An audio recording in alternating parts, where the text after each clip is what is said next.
چیزوں میں بے پردگی ہے. بے پردگی یہ بھی کیا ہے؟ انسان کو جہنم میں لے جاتی ہے. جیسا کہ اللہ کے رسول صلی اللہ علیہ وسلم نے فرمایا اہل دوزخ کے دو گروہ ایسے ہیں جن کو میں نے ابھی تک نہیں دیکھا. یعنی کچھ لوگ قیامت سے پہلے آنے والے ہیں جن کو ابھی تک میں نے دیکھا لیکن وہ جائیں گے جہنم میں. کون؟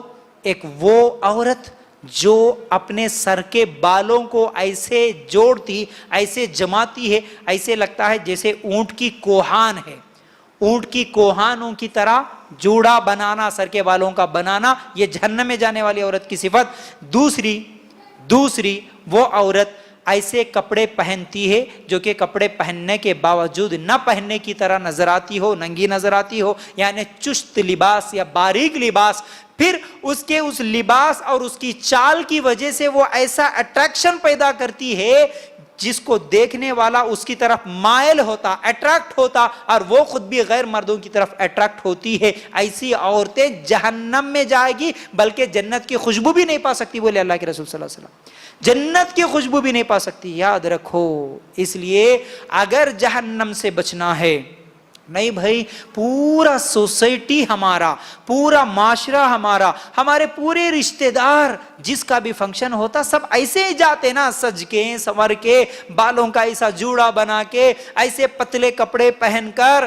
نعوذ باللہ وہ لائٹنگ کی روشنی میں یا گیلے کپڑوں میں اگر وہ پہننے ہوئے لوگوں کو دیکھے تو ان کا جسم کپڑے پہنے جیسا نہیں دکھتا، بالکل ننگا نظر آتا. ایسے کپڑے پہن کر جاتے ہیں نعوذ باللہ، لوگوں کو دکھانے کے لیے، ایسے میک اپ، لوگوں کو دکھانے کے لیے ایسے زیورات، ایسا اٹریکشن. اب ان کی بات میں، ان کی چال میں، ان کی چلن میں ان کا وہ پورا سٹائل ہی بدل جاتا. لوگوں کو متاثر کرنا نعوذ باللہ.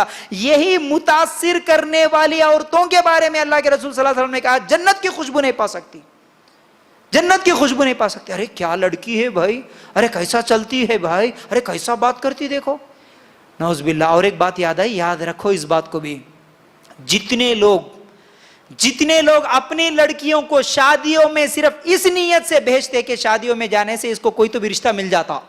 اس لیے بیٹا گھر میں اچھا میک اپ کر کے جانا، سج کے جانا، سنور کے جانا، بہترین ایسے ویسے لباس پہن کے جانا. اب وہاں تو ایسا بیٹھنا، ایسا کھانا، ایسا، یہ تمام چیزیں ماں سکھاتی.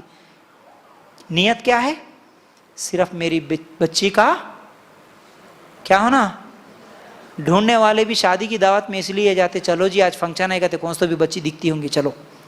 اب دیکھتے اچھا یہ بچی بہت اچھی ہے، میری بھابھی بنتی ہوں گی، سوچ لیے پہلے سے، میرے بھیا کو اچھا شوٹ ہوتی، میرے دیور کے لیے لڑکی دیکھنا ہے بھائی، دیکھو جی باجی تم بھی دیکھو، میں بھی دیکھتی کہاں تبھی. اب ان لوگوں بھی وہی نیت سے آئے، یہ سج کے سنور کے، یہ اٹریکشن پیدا کر کے اپنے اندر. اللہ کے لیے غور کرنا، جن کو یہ رشتے پسند ہے کہ شادیوں میں صرف ان کے میک اپ اور ان کے نخرے اور ان کی چال اور ان کی بے پردگی سے جس کو لڑکی پسند آ جائے، اب اسے دین کی، خیر کی کیا امید کی جا سکتی؟ بولو اب وہ کون سی دیندار ہے پھر جو بے پردہ آ کے گھوم رہی ہے نعوذ باللہ.